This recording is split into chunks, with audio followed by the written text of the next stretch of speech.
Hi, everyone. This week we are talking about how to start moving toward your dog being more comfortable with petting. Last week we talked about some alternatives to petting, some sort of fun, engaging training games you can play with your dog when you get the urge to pet them if they are not comfortable being petted.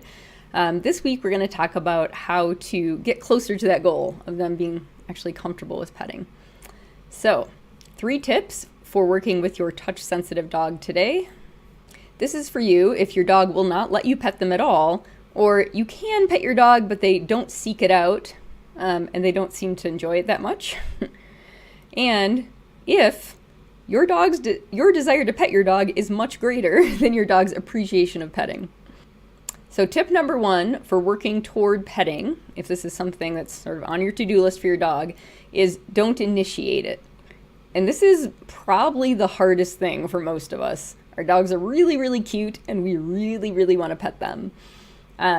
But if your dog is afraid of petting or avoids it, you will be better served in the long term if you don't initiate. Let them initiate when they're ready. Tip number 2 for working towards getting your dog comfortable with petting is make hands predict good things. Some of the games we talked about last week, like hand touch especially, or even targeting an object in your hand, for treats those are examples of ways to make your hands predict good things.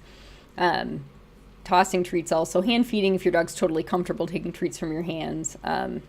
Those are all good ways to make hands predict good stuff.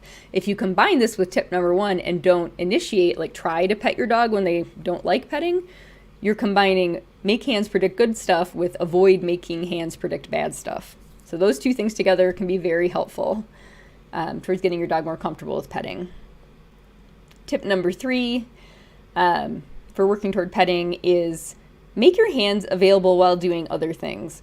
So this is something I have personally had success with and seen several of our clients have success with as well, where if your dog wants to interact with your hands, you let them do so, but your focus isn't on your dog and you're kind of doing something else, like you're on your computer or scrolling on your phone, and maybe one hand is, resting on the sofa or something, and they can sniff it or lick it or do whatever they want, and you just leave it there. This is kind of passive on your part.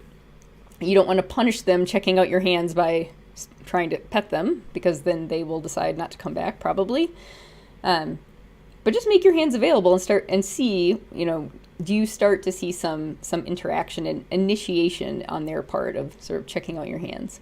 For this last point, just because I think it might be a little hard for me to explain in words, I have some video of when Pancake started doing this. When he first came to us, he was not touchable by anyone, and I didn't try to touch him because he would just run away from me. But we had played a lot of hand touch games, and he would take treats from my hand, but he did not want me petting him. So I think this video I have is of the very first day he started to interact with my hands on his own.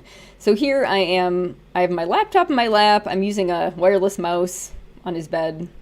I don't know why I was working there, but anyway, so my attention was not on him, and my hands were occupied, but it was there and available. And so you can see him, he's sniffing, seems interested, he was licking my fingers occasionally, wagging his tail. So I hope that clarifies what I mean by making hands available. All right, so again, the 3 points for helping you to encourage your dog to start to seek out petting and be more interested in petting would be, number 1, do not initiate petting yourself if they don't like it. Make your hands predict good things by, you can play games using positive reinforcement and involve your hands by hand delivering treats or doing a hand touch game. And then make hands available, but be casual. So don't make it like a thing where you put your hand out and you're reaching toward your dog, you're staring at your dog. Just having your hand as a thing they can check out if they want while your attention is on something else can be kind of a nice non-threatening way for them to start interacting with hands. All right, everybody, I hope you found this helpful. If you would like to receive our weekly training tips, go to this link at the bottom, dogkindtraining.com/newsletter. sign up. You will get our weekly tips delivered to your inbox each week, and you'll be alerted to any new services or like discounts or sales going on in the future. All right, everybody, have a great week, and I'll see you next week.